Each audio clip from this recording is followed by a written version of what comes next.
Assalamualaikum warahmatullahi wabarakatuh. Perkenalkan, nama saya Sylvia Aldiravianti dari kelas R6R dengan nomor pokok mahasiswa 2020-21500-493.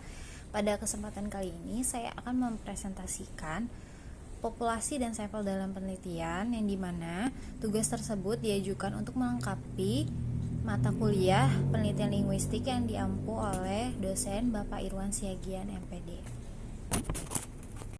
Berikut adalah materi pembahasan pada video presentasi kali ini. Untuk bagian A ialah populasi, yang dimana terbagi menjadi 3. Yang pertama, hakikat populasi. Yang kedua, penentuan populasi. Yang ketiga, jenis populasi. Untuk jenis populasi dibagi lagi menjadi 2, yaitu populasi terbatas dan populasi tak terbatas. Selanjutnya ada B, sampel.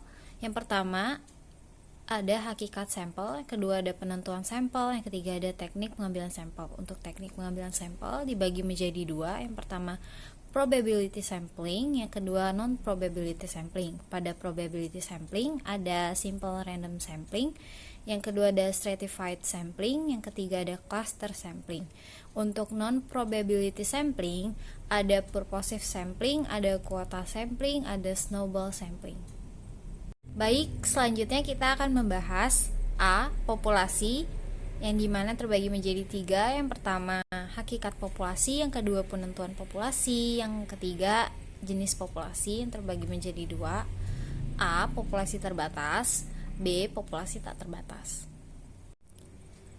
Materi yang pertama ialah hakikat populasi.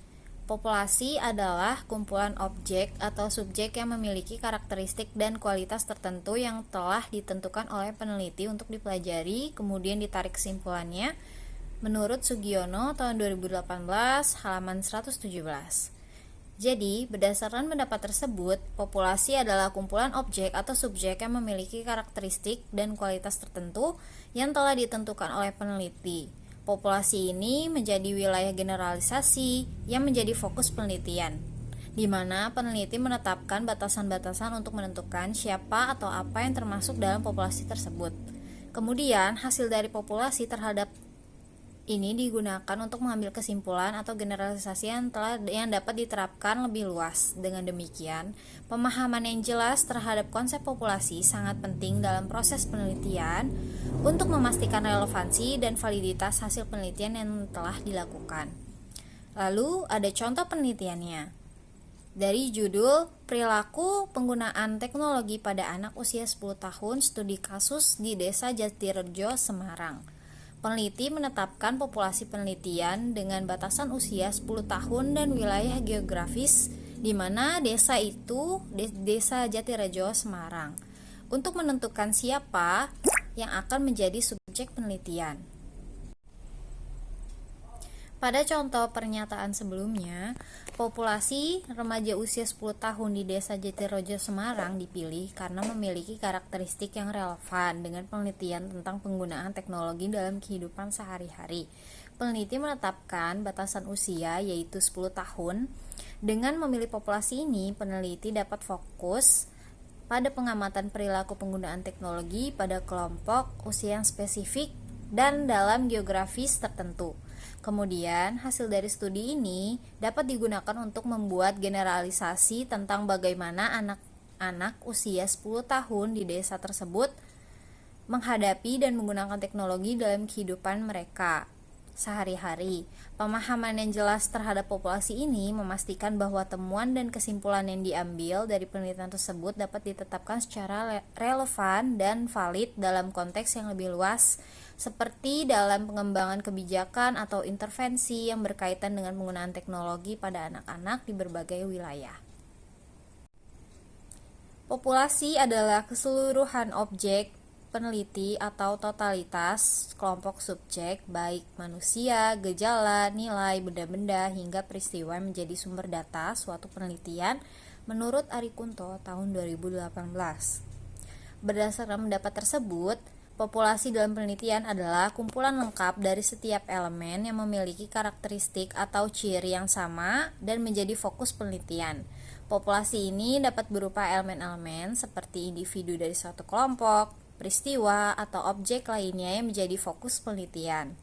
Contoh penelitian ialah pada judul Analisis Dampak Ekonomi dari Bencana Alam di Seluruh Dunia dalam 10 tahun terakhir, yaitu tahun 2014 sampai 2023. Populasi yang diambil dari penelitian tersebut seluruh kejadian bencana alam yang terjadi di seluruh dunia antara tahun 2014 sampai tahun 2023. Maksud dari contoh tersebut adalah populasi yang meneliti seluruh kejadian bencana alam yang signifikan dalam 10 tahun terakhir yang menyebabkan kerugian ekonomi besar. Setiap peristiwa ini dianalisis untuk melihat dampak ekonomi termasuk kerusakan infrastruktur, biaya pemulihan, dan dampak pada sektor ekonomi. Dengan menganalisis populasi ini, peneliti dapat memahami dampak ekonomi dari bencana alam di berbagai wilayah dan situasi. Selanjutnya, populasi adalah suatu kumpulan dari objek, variabel, konsep, atau fenomena yang dapat didefinisikan. Menurut Morrison tahun 2017 halaman 108. Berdasarkan pendapat tersebut, populasi adalah suatu kumpulan dari objek, variabel, konsep, atau fenomena yang dapat didefinisikan. Ini berarti bahwa populasi bisa merujuk pada berbagai hal, mulai dari sekelompok orang, hewan, benda, atau bahkan konsep fenomena dalam konteks yang lebih abstrak seperti dalam ilmu sosial atau ilmu alam. Dapat didefinisikan mengacu pada kemampuan untuk memberikan batasan atau pengertian yang jelas dan spesifik terhadap suatu kesimpulan objek, variabel, konsep, atau fenomena yang disebut sebagai populasi. Hal ini menunjukkan bahwa kita dapat menetapkan parameter atau ciri-ciri yang membedakan populasi dari elemen-elemen lain di luar populasi tersebut. Definisi ini penting karena menjadi dasar untuk melakukan analisis, penelitian, atau pembahasan lebih lanjut mengenai populasi tersebut. Baik, contoh pada pengertian tersebut ialah penelitian dengan judul Analisis Tingkat Stres Mahasiswa selama masa ujian akhir semester di Universitas Garuda. Penelitian tentang tingkat stres di kalangan mahasiswa selama ujian akhir. Populasi variabel tersebut mencakup semua kemungkinan nilai tingkat stres yang dapat diukur pada setiap mahasiswa yang ada di Universitas Garuda selama masa ujian akhir. Ini berarti setiap angka atau nilai yang dihasilkan dari pengukuran tingkat stres pada setiap mahasiswa merupakan bagian dari populasi variabel itu sendiri. Dari contoh yang dimaksud di atas, populasi variabel dalam penelitian yang diukur adalah tingkat stres mahasiswa. Populasi variabel mencakup semua kemungkinan skor stres yang didapat dan dihasilkan dari pengukuran pada seluruh mahasiswa yang menjadi subjek penelitian. Skor stres tersebut juga dapat berada pada rentang mulai dari 10 yaitu sangat rendah hingga 70 sangat tinggi. Mencakup juga skor lain-lain di antara nilai ini. Dengan demikian, populasi variabel memberikan gambaran lengkap tentang seluruh kemungkinan nilai yang dapat diamati dari variabel tingkat stres dalam studi ini. Kita masuk kepada sintesis. Dari pendapat-pendapat yang telah dikemukakan, populasi dalam konteks penelitian dapat dipahami sebagai totalitas semua elemen yang menjadi subjek studi yang bisa berupa individu dari suatu kelompok, objek, variabel, konsep, atau fenomena yang relevan dengan tujuan penelitian. Konsep ini menyoroti bahwa populasi adalah kumpulan yang menjadi fokus analisis dan generalisasi dalam penelitian, di mana karakteristik dan kualitasnya dapat ditetapkan oleh peneliti untuk memenuhi tugas penelitian tertentu. Selanjutnya bagian 2, penentuan populasi. Penentuan populasi dalam penelitian adalah langkah awal yang sangat penting untuk memastikan bahwa penelitian dapat memberikan hasil yang valid dan dapat digeneralisasikan menurut Neumann tahun 2023. Berdasarkan pengertian tersebut, penentuan populasi dalam penelitian merupakan langkah awal yang krusial untuk memastikan bahwa penelitian dapat memberikan hasil yang valid dan dapat digeneralisasikan.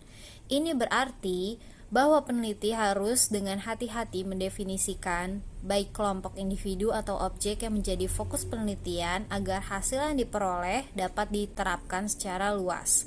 Contohnya sendiri, pada penelitian yang berfokus penggunaan teknologi di kalangan mahasiswa, di mana peneliti harus menentukan populasi yang relevan dengan tepat, seperti seluruh mahasiswa yang memenuhi kriteria tertentu untuk penelitian tersebut. Dari penjelasan contoh di atas, peneliti harus menentukan populasi yang relevan dan dengan tepat, yaitu seluruh mahasiswa yang memiliki kriteria tertentu. Proses ini melibatkan identifikasi karakteristik dasar dari populasi target seperti demografi, misalnya usia, jenis kelamin, geografi, lokasi universitas atau asal mahasiswa tersebut, dan variabel lain yang relevan, misalnya jurusan, studi, tingkat, tahun ajaran. Definisi yang jelas dan spesifik dari populasi ini memastikan bahwa sampel yang diambil benar-benar mewakili kelompok yang diteliti, sehingga hasil penelitian dapat diandalkan dan diterapkan secara lebih luas. Masuk ke bagian ketiga, yaitu jenis populasi yang terbagi menjadi dua: A. Populasi terbatas, B. Populasi tak terbatas. A. Populasi terbatas. Populasi terbatas adalah jenis populasi yang jumlahnya dapat dihitung atau diketahui secara pasti. Menurut Hendriadi tahun 2019 halaman 162-163. Berdasarkan pendapat tersebut, populasi terbatas merupakan populasi yang jumlahnya dapat dihitung atau diketahui dengan pasti, memiliki karakteristik khusus yang memudahkan penelitian. Keunggulan terletak pada kemampuannya untuk memungkinkan analisis yang akurat, kontrol variabel yang lebih baik, dan pengurangan kesalahan sampling. Penggunaan populasi terbatas dalam penelitian dapat meningkatkan kualitas hasil dan memungkinkan generalisasi temuan yang lebih meyakinkan, sehingga mendukung pengembangan teori dan praktik di berbagai bidang. Contoh penelitiannya pada judul analisis penggunaan bahasa dalam rapat dinas pemerintah Kota Surabaya selama tahun 2023. Populasi terbatas dalam penelitian ini adalah semua rapat dinas yang diadakan oleh pemerintah Kota Surabaya dalam 1 tahun terakhir. Pada contoh populasi terbatas sebelumnya dapat dijelaskan, meskipun jumlah rapat tersebut bisa sangat besar, penelitian ini membatasi cakupannya pada rapat-rapat yang secara resmi didokumentasikan dan memiliki catatan yang jelas yang menjadi fokus penelitian tersebut. Pendekatan ini memungkinkan peneliti untuk membatasi cakupan penelitian hanya pada rapat-rapat yang terdokumentasi dengan baik, sehingga hasil analisis terhadap penggunaan bahasa dalam rapat-rapat tersebut lebih sistematis dan representatif. Keuntungan dari menggunakan populasi terbatas adalah peneliti dapat menghindari ketidakpastian yang mungkin terjadi dalam data, memfokuskan analisis pada rapat-rapat secara resmi tercatat, namun batasan ini juga berarti bahwa generalisasi hasil penelitian mungkin terbatas pada rapat-rapat yang termasuk dalam populasi terbatas tersebut dan tidak mencakup semua potensi variasi dalam penggunaan bahasa di semua rapat dinas di Kota Surabaya pada tahun 2023. Selanjutnya B. Populasi tak terbatas. Populasi tak terbatas atau infinite population adalah populasi yang tidak memungkinkan peneliti untuk menghitung jumlah populasi secara keseluruhan.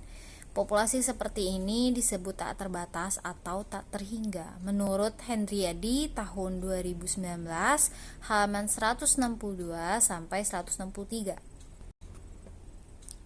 Berdasarkan penjelasan tersebut, populasi tak terbatas adalah mengacu pada situasi di mana jumlah elemen dalam suatu populasi tidak dapat dihitung secara keseluruhan karena sangat besar atau secara teori tidak memiliki batas atas. Dalam konteks penelitian, populasi tak terbatas memerlukan metode pengambilan sampel yang khusus yang memungkinkan estimasi parameter populasi tanpa perlu menghitung semua elemen. Meskipun metode ini lebih fleksibel dan hemat biaya, akurasinya tergantung pada representativitas dan kebebasan dari bias dalam sampel yang diambil. Populasi tak terbatas sering dijumpai dalam berbagai bidang penelitian ilmiah, ekonomi, dan sosial, di mana memahami perilaku atau karakteristik elemen-elemen dalam populasi yang sangat penting untuk dianalisis dan lebih dalam dipahami dan valid. Contoh penelitiannya pada judul komparatif studi tentang pengaruh musicscape terhadap customer satisfaction di coffee shop Kota Padang. Populasi tersebut ialah populasi tak terbatas. Dalam penelitian tersebut adalah semua konsumen coffee shop di Kota Padang yang menyediakan fasilitas musik. Pada contoh penelitian tersebut dapat dijelaskan penelitian ini mengambil populasi yang tidak terbatas, yaitu semua konsumen dari coffee shop atau kedai kopi di Kota Padang yang menyediakan fasilitas musik. Dalam konteks ini, populasi tidak terbatas mengindikasikan bahwa jumlah keseluruhan konsumen yang mengunjungi coffee shop tersebut dalam jangka waktu tertentu tidak dapat dihitung secara pasti, karena bisa sangat bervariasi dari hari ke hari, minggu ke minggu, atau bahkan bulan ke bulan. Peneliti kemungkinan besar akan mengambil sampel yang representatif dari populasi ini untuk mengumpulkan data terkait preferensi atau perilaku konsumen terhadap penggunaan fasilitas musik di coffee shop.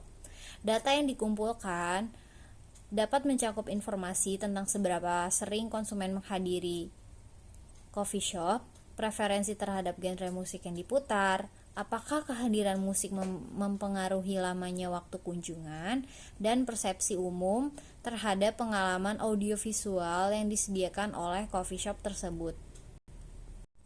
Selanjutnya, kita akan membahas poin B, yaitu sampel. Yang pertama ada hakikat sampel, yang kedua ada penentuan sampel, yang ketiga ada teknik pengambilan sampel. Untuk teknik pengambilan sampel ada dua, yaitu probability sampling dan non-probability sampling. Untuk probability sampling ada simple random sampling, stratified sampling, cluster sampling. Untuk non-probability sampling ada purposive sampling, quota sampling, dan snowball sampling.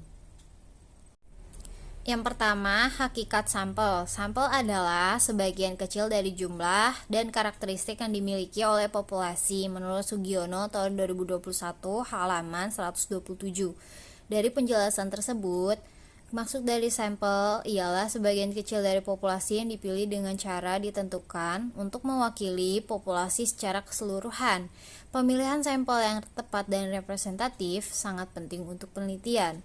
Contoh penelitiannya ialah pada judul Analisis Faktor-Faktor Penentu Penerima Kartu Indonesia Pintar atau KIP Kuliah di Jurusan Pendidikan Bahasa Indonesia Universitas Persada, yaitu semua mahasiswa jurusan Pendidikan Bahasa Indonesia di Universitas Persada yang terdiri dari 5 kelas A, B, C, D. Dari populasi tersebut, hanya 20 mahasiswa yang menerima KIP kuliah yang dipilih sebagai sampel penelitian.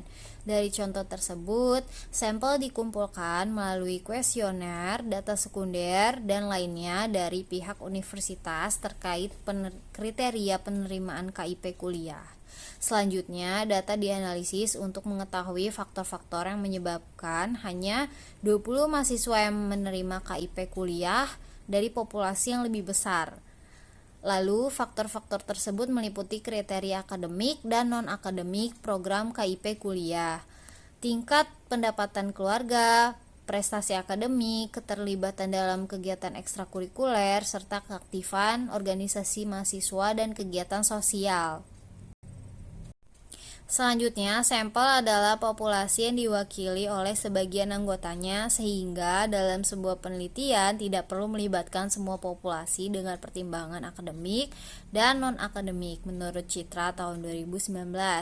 Berdasarkan pendapat tersebut dapat dipahami, sampel dalam konteks penelitian yaitu tidak semua anggota populasi perlu terlibat dalam sebuah penelitian. Sebaliknya, peneliti dapat memilih sebagian kecil dari populasi yang disebut sebagai sampel. Pemilihan sampel ini dilakukan dengan pertimbangan yang baik dari segi akademik maupun non-akademik, agar sampel tersebut dapat mewakili karakteristik dan ciri-ciri yang relevan dari populasi secara umum. Contohnya, pada judul penelitian analisis penggunaan bahasa slang dalam drama televisi populer di Indonesia. Sampel penelitian dapat terdiri dari 20 skrip episode dari beberapa serial drama televisi yang saat ini tayang di Indonesia. Dalam penelitian tentang penggunaan bahasa slang dalam drama televisi populer di Indonesia tersebut, pemilihan 20 skrip dari beberapa serial drama televisi yang berbeda merupakan langkah metodologis yang terencana. Sampel ini dirancang untuk memberikan gambaran yang cukup representatif tentang cara bahasa slang digunakan dalam berbagai konteks, karakter atau situasi sosial. Dengan menggunakan sampel ini, peneliti dapat mengeksplorasi bagaimana bahasa slang digunakan untuk menggambarkan karakter dari drama televisi populer di Indonesia itu sendiri. Sampel adalah bagian atau wakil dari populasi yang diteliti menurut Ari Kunto tahun 2018. Dari pendapat tersebut, yang dimaksud sampel dalam konteks penelitian adalah bagian atau perwakilan dari populasi yang sedang diteliti. Hal ini menunjukkan pentingnya pemilihan sampel yang representatif untuk memungkinkan generalisasi hasil penelitian terhadap populasi yang lebih luas secara akurat. Contoh penelitiannya pada judul Variasi Penggunaan Kata Serapan dalam Bahasa Indonesia pada Media Sosial Instagram. Dalam penelitian tersebut tentang variasi penggunaan kata serapan dalam bahasa Indonesia pada media sosial Instagram, peneliti memilih sampel acak 50 postingan dari berbagai akun Instagram. Sampel ini dianggap mewakili variasi penggunaan kata serapan dalam konteks media sosial di Indonesia, memungkinkan peneliti untuk mengeksplorasi pola-pola penggunaan kata serapan dan tren yang mungkin muncul dalam komunikasi digital di masyarakat. Analisis ini dapat memberikan wawasan yang mendalam tentang bagaimana kata serapan digunakan dan berkembang dalam interaksi sosial media melalui platform-platform sosial media, khususnya Instagram. Kedua, penentuan sampel. Penentuan sampel dalam penelitian adalah langkah yang krusial yang bertujuan untuk memilih sebagian kecil dari populasi yang dapat mewakili keseluruhan populasi secara akurat. Menurut Neumann tahun 2023, berdasarkan pendapat tersebut menjelaskan sampel sendiri adalah sampel yang merupakan wakil atau sebagian dari populasi yang memiliki sifat dan karakteristik yang sama, sehingga mampu menggambarkan dan mewakili seluruh populasi yang diteliti. Dengan kata lain, untuk menentukan sampel yang representatif, peneliti harus memastikan bahwa sampel tersebut memiliki sifat dan karakteristik yang sama dengan populasi secara keseluruhan. Hal ini memungkinkan sampel untuk memberikan gambaran yang benar tentang populasi yang diteliti. Contoh, seseorang ingin meneliti, judul penelitiannya pengaruh penggunaan teknologi terhadap prestasi akademik siswa di sekolah. Kemudian menentukan berapa jumlah siswa yang akan dipilihnya, memutuskan untuk menggunakan 30 siswa dari total 100 siswa dalam satu sekolah. Dengan menentukan jumlah siswa yang akan dipilih sebagai sampel, peneliti dapat memastikan bahwa sampel tersebut cukup representatif, tidak mengambil keseluruhannya untuk memberikan gambaran yang akurat tentang populasi secara keseluruhan. Ini adalah langkah yang krusial dalam penelitian untuk mendapatkan hasil yang valid dan dapat dipercaya. Sintesis dari pendapat-pendapat sebelumnya, sampel adalah bagian dari populasi yang dipilih untuk tujuan penelitian dengan harapan bahwa hasil penelitian pada sampel dapat digeneralisasikan ke populasi yang lebih besar. Terdapat berbagai metode dalam pengambilan sampel, yang masing-masing memiliki kelebihan dan kelemahan. Pemilihan metode pengambilan sampel yang tepat sangat penting untuk memastikan representasi yang akurat dari populasi serta validitas dan reliabilitas hasil penelitian. Dengan memahami kelebihan dan kelemahan dari setiap metode pengambilan sampel tersebut, peneliti dapat memilih pendekatan yang paling sesuai dengan tujuan penelitian mereka, sehingga hasil penelitian dapat memberikan wawasan yang bermanfaat dan dapat diaplikasikan secara luas. Kedua, teknik pengambilan sampel. A. Probability sampling. Probability sampling dibagi menjadi 3, Yang pertama ada simple random sampling, yang kedua ada stratified sampling, yang ketiga ada cluster sampling. Lalu B, non-probability sampling dibagi menjadi 3, yaitu yang pertama purposive sampling, yang kedua quota sampling, yang ketiga snowball sampling. A. Probability sampling. Probability sampling adalah teknik dalam penelitian yang memberikan setiap anggota populasi peluang yang sama untuk dipilih sebagai sampel. Menurut Sugiono, tahun 2017, halaman 84. Pendapat di atas menyatakan, dengan menggunakan teknik probability sampling, setiap anggota populasi memiliki peluang yang sama untuk dipilih sebagai sampel. Metode ini menggunakan pendekatan statistik untuk memastikan objektivitas dalam pengambilan sampel, di mana setiap individu atau unit dalam populasi memiliki kesamaan yang adil untuk diwakili dalam studi.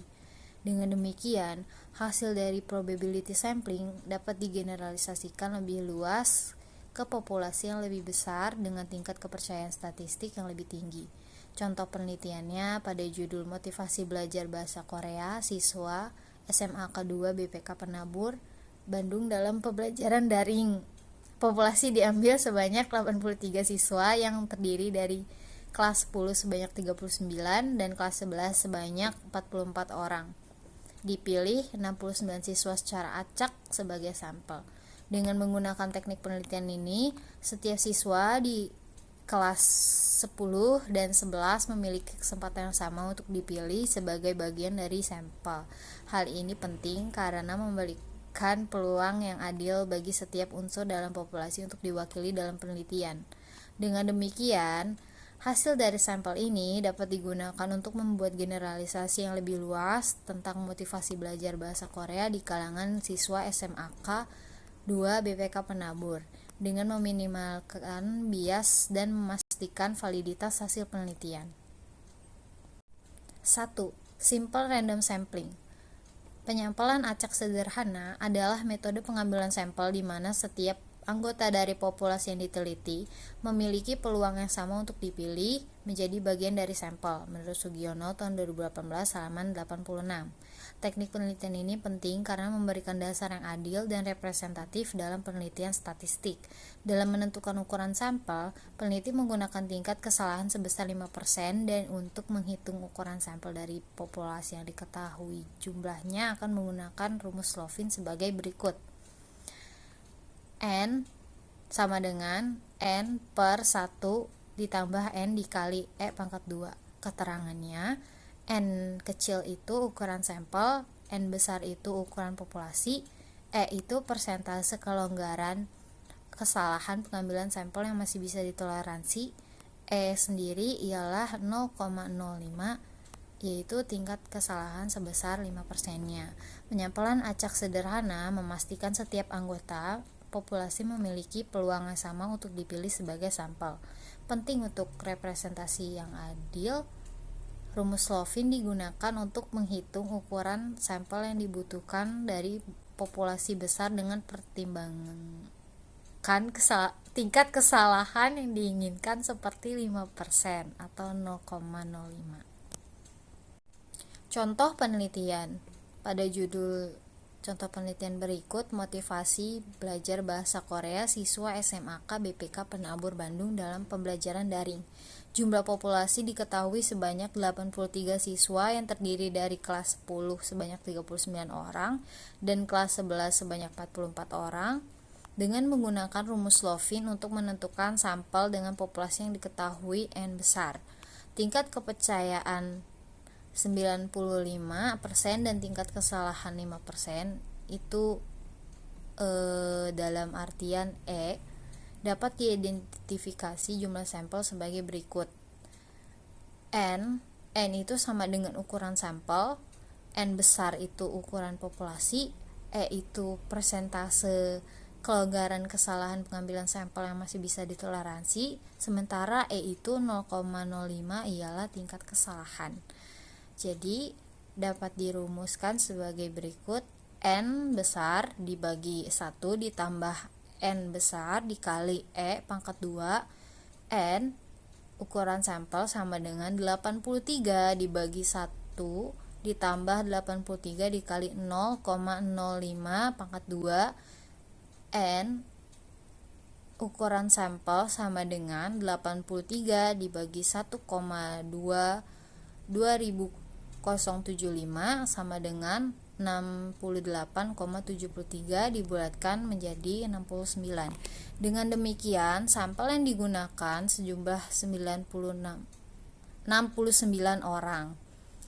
Teknik sampling yang akan digunakan pada penelitian ini adalah simple random sampling dengan kriteria inklusif.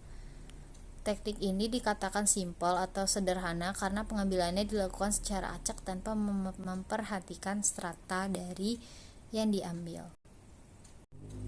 Selanjutnya yang kedua ada stratified sampling. Stratified sampling adalah teknik pengambilan sampel yang digunakan ketika populasi memiliki anggota yang tidak homogen dan berstrata secara proporsional menurut Sugiono tahun 2017 halaman 218. Dari penjelasan tersebut, teknik pengambilan sampling dengan membagi populasi menjadi strata dan memilih sampel secara acak dari setiap strata sesuai dengan proporsinya. Teknik ini mengurangi bias yang mungkin muncul dalam metode random sampling konvensional pada populasi heterogen. Stratified sampling memastikan bahwa setiap strata dalam populasi terwakili secara proporsional dalam sampel, sehingga hasil analisis menjadi lebih akurat dan representatif. Contoh, suatu populasi terdiri dari 2.000 orang pedagang kaki lima dengan komposisi menurut jenis barang yang dijual. Yang pertama itu ada tabel jenis usaha, yang kedua itu ada tabel jumlah pedagang. Untuk jenis usaha, strata 1 makanan sebanyak 400, yang strata 2 minuman sebanyak 200, strata ketiga kerajinan sebanyak 800, dan strata 4 rokok sebanyak 600. Apabila kita akan mengambil sampel sebanyak 40 pedagang, maka masing-masing strata akan diambil sampelnya secara proporsional. Strata 1 ada 400 dibagi 2000 dikali 40 sama dengan 8 pedagang. Strata 2, 200 dibagi 2000 dikali 40 sama dengan 4 pedagang. Strata 3, 800 dibagi 2000 dikali 40 sama dengan 16 pedagang. Strata 4, 600 dibagi 2000 dikali 40 sama dengan 12 pedagang.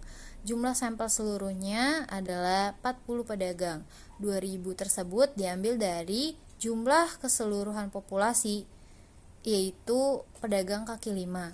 Selanjutnya, proses pemilihan sampel pada masing-masing strata dilakukan secara random. Yang ketiga ada cluster sampling. Cluster sampling adalah teknik pengambilan sampel hanya satu kelompok atau cluster yang dipilih untuk diambil sampelnya. Hal ini dikarenakan pada setiap kelompok cluster sampling memiliki kesamaan karakteristik homogen, sehingga tidak diperlukan pengambilan sampel dari setiap kelompok. Menurut Nugroho Bodijowono tahun 2018. Dari penjelasan tersebut, cluster sampling atau sampling kelompok ialah jumlah kelompok yang dipilih secara acak dan sampel yang diperlukan terdiri dari 2 individu atau lebih anggota yang berada dalam satu kelompok tersebut. Kemudian dari kelompok tersebut dipilih secara random sejumlah kelompok. Anggota sampel yang diambil adalah individu yang berada di dalam kelompok tersebut. Contoh, pada penelitian penggunaan media sosial di kalangan remaja SMP di Kota Banyuwangi, sebuah studi menggunakan teknik cluster sampling, membagi seluruh SMP ke dalam 3 klaster berdasarkan lokasi geografis, utara, tengah, dan selatan. Kemudian, secara acak memilih beberapa klaster dari setiap wilayah ini untuk dijadikan sampel. Misalnya, dari masing-masing klaster, kami memilih 5 SMP secara acak sehingga total kami untuk mengambil sampel dari 15 SMP. Dari contoh sebelumnya dapat dijelaskan klaster-klaster yang akan menjadi sampel ditentukan peneliti itu dengan melanjutkan memilih secara acak siswa-siswi dari kelas-kelas tertentu di setiap SMP yang terpilih. Data yang dikumpulkan memberikan gambaran yang akurat tentang bagaimana remaja di SMP Kota Banyuwangi menggunakan media sosial dengan mempertimbangkan variasi geografis dalam kota.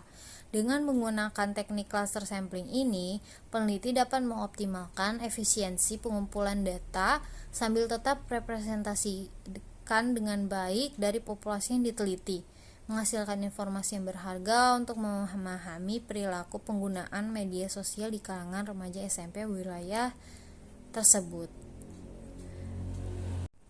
Non-probability sampling. Non-probability sampling adalah teknik pengambilan sampel yang tidak memberi peluang kesempatan yang sama bagi setiap unsur anggota populasi untuk dipilih menjadi sampel. Menurut Sugiono tahun 2017 halaman 84.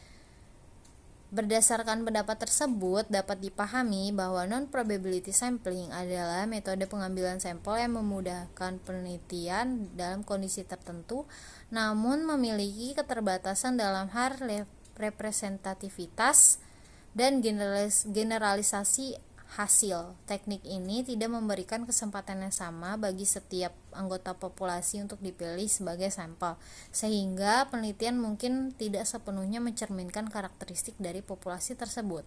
Contoh penelitiannya ialah pada judul Studi Faktor-faktor Kesuksesan Mahasiswa dalam Meraih Predikat Summa Cum Laude di Perguruan Tinggi dengan menggunakan pendekatan purposive sampling. Dalam teknik pengambilan sampel tersebut, hanya individu yang memenuhi kriteria tertentu seperti lulus dengan predikat summa cum laude yang dipilih sebagai sampel. Ini berarti individu lain dalam populasi tidak memiliki kesempatan yang sama untuk dipilih, sehingga prinsip kesempatan yang sama dalam pengambilan sampel tidak terpenuhi. Baik, berdasarkan contoh sebelumnya, dijelaskan bahwa dalam pengambilan sampel non-probability seperti purposive sampling, hanya individu yang memiliki kriteria tertentu, misalnya telah lulus dengan predikat summa cum laude, yang dipilih sebagai sampel. Hal ini berarti tidak semua individu dalam populasi memiliki kesempatan yang sama untuk dipilih sebagai sampel. Teknik pengambilan sampel ini berguna ketika peneliti ingin mendalami kasus-kasus yang spesifik atau mendapatkan wawasan mendalam dari kelompok-kelompok tertentu yang relevan dengan tujuan penelitian. Meskipun memberikan informasi yang mendalam, probability sampling tidak mengikuti prinsip kesempatan yang sama bagi setiap unsur populasi yang dipilih, sehingga generalisasi hasil penelitian mungkin akan terbatas kepada kelompok yang dipilih saja. Purposive sampling. Purposive sampling adalah teknik penentuan sampel dengan pertimbangan tertentu. Teknik ini sering digunakan ketika peneliti ingin fokus pada subjek yang memiliki karakter khusus atau relevan dengan tujuan penelitiannya. Menurut Sugiono tahun 2018 halaman 85. Dari penjelasan tersebut, teknik purposive sampling merupakan teknik di mana peneliti memilih responden berdasarkan karakteristik tertentu yang dianggap relevan dengan tujuan penelitiannya. Pendekatan ini digunakan untuk memastikan bahwa sampel yang terpilih secara maksimal terwakili atau mewakili populasi yang paling informatif atau memberi konteks penelitian yang sedang dilakukan. Dengan fokus pada subjek yang memiliki nilai informasi yang tinggi, teknik purposive sampling membantu meningkatkan relevansi dan kedalaman hasil penelitian yang diperoleh. Contoh penelitiannya, penelitian berfokus pada nasabah Bank Rakyat Indonesia atau Bank BRI yang melakukan transaksi di teller dengan asumsi waktu pelayanan teller yang sama. Sampel yang diambil adalah jumlah nasabah dari bank tersebut yang terdapat dalam antrian teller selama 5 hari berturut-turut dari hari Senin hingga Jumat pada pukul 8 pagi hingga 3 sore. Purposive sampling. Purposive sampling adalah teknik penentuan sampel dengan pertimbangan tertentu. Teknik ini sering digunakan ketika peneliti ingin fokus pada subjek yang memiliki karakter khusus atau relevan dengan tujuan penelitiannya. Menurut Sugiono tahun 2018 halaman 85. Dari penjelasan tersebut, teknik purposive sampling merupakan teknik di mana peneliti memilih responden berdasarkan karakteristik tertentu yang dianggap relevan dengan tujuan penelitiannya. Pendekatan ini digunakan untuk memastikan bahwa sampel yang terpilih secara maksimal terwakili atau mewakili populasi yang paling informatif atau memberi konteks penelitian yang sedang dilakukan. Dengan fokus pada subjek yang memiliki nilai informasi yang tinggi, teknik purposive sampling membantu meningkatkan relevansi dan kedalaman hasil penelitian yang diperoleh. Contoh penelitiannya, penelitian berfokus pada nasabah Bank Rakyat Indonesia atau Bank BRI yang melakukan transaksi di teller dengan asumsi waktu pelayanan teller yang sama. Sampel yang diambil adalah jumlah nasabah dari bank tersebut yang terdapat dalam antrian teller selama 5 hari berturut-turut dari hari Senin hingga Jumat pada pukul 8 pagi hingga 3 sore. 2. Kuota sampling. Kuota sampling adalah teknik pengambilan sampel untuk menentukan sampel dari populasi yang mempunyai ciri-ciri tertentu sampai jumlah kuota yang diinginkan menurut Sugiono tahun 2018 halaman 85. Dari pendapat tersebut, kuota sampling adalah teknik non-probability di mana peneliti menentukan kategori-kategori tertentu dalam populasi dan menetapkan kuota sampel untuk setiap kategori. Sampel yang dipilih langsung hingga kuota terpenuhi. Biasanya tanpa pemilihan acak yang bisa menyebabkan bias seleksi. Meskipun cepat, efisien dan mudah dilaksanakan, hasilnya mungkin kurang dapat digeneralisasikan karena teknik ini digunakan dalam survei pasar dan penelitian opini publik karena mempertimbangkan waktu dan biaya, memastikan semua kategori utama terwakili. Contohnya, peneliti menetapkan kuota sampel dari dua golongan pegawai, yaitu golongan 1 dan golongan 2 masing-masing sebanyak 20 orang. Dari contoh tersebut dijelaskan bahwa pemilihan sampel didasarkan pada pertimbangan tertentu dari peneliti, seperti karakteristik yang spesifik dan relevan dengan tujuan penelitian. Ini berarti bahwa peneliti secara langsung memilih individu-individu yang memiliki kriteria dalam setiap golongan hingga mencapai jumlah yang ditargetkan tanpa menggunakan metode acak. Teknik ini memastikan bahwa setiap golongan terwakili dalam sampel. Namun, mungkin terdapat bias seleksi karena pemilihan tidak acak. Yang ketiga, snowball sampling. Snowball sampling adalah teknik pengambilan sampel yang mula-mulanya jumlahnya kecil, kemudian membesar, begitu seterusnya, hingga jumlah sampel tersebut menjadi banyak, ibarat bola salju yang menggelinding lama-lama semakin membesar, menurut Sugiono tahun 2018 halaman 86. Dari pendapat tersebut, snowball sampling atau teknik bola salju adalah metode pengambilan sampel di mana responden awal direkrut terlebih dahulu, kemudian mereka diminta untuk merekomendasikan orang lain yang mungkin memenuhi kriteria penelitian atau memiliki pengalaman yang relevan. Tujuannya adalah untuk menggali informasi sebanyak-banyaknya dan sedalam-dalamnya mungkin untuk guna memenuhi kebutuhan dan menjawab permasalahan dalam penelitian tersebut. Contoh, suatu penelitian menggunakan sampel sebanyak 10 orang, tetapi karena peneliti merasa dengan 10 orang sampel ini datanya masih kurang lengkap, maka peneliti mencari orang lain yang dirasa layak dan lebih tahu tentang penelitiannya dan mampu melengkapi datanya. Dari contoh tersebut dijelaskan bahwa suatu penelitian awalnya menggunakan 10 sampel orang untuk mengumpulkan data tentang pengalaman penggunaan teknologi di kalangan mahasiswa. Namun, karena peneliti merasa bahwa 10 orang tersebut belum cukup untuk mendapatkan perspektif yang lengkap, peneliti kemudian meminta rekomendasi dari anggota sampel untuk mencari orang lain yang memiliki pengalaman serupa dan dapat memberikan kontribusi yang berharga dalam penelitiannya. Simpulan, populasi penelitian mencakup semua elemen yang relevan dengan tujuan studi seperti individu, objek, variabel, atau fenomena yang diteliti. Penentuan populasi mempertimbangkan karakteristik yang relevan untuk memastikan representasi yang tepat dalam analisis dan generalisasi hasil penelitian. Populasi dapat terbagi menjadi dua, yaitu populasi terbatas dan populasi tak terbatas.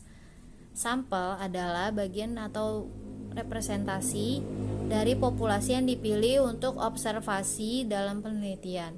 Teknik pengambilan sampel mencakup seperti probability, yaitu simple random sampling yang memberikan setiap anggota populasi kesempatan yang sama. dan non-probability sampling seperti contohnya purposive sampling yang memilih berdasarkan kriteria tertentu yang relevan dengan tujuan penelitiannya.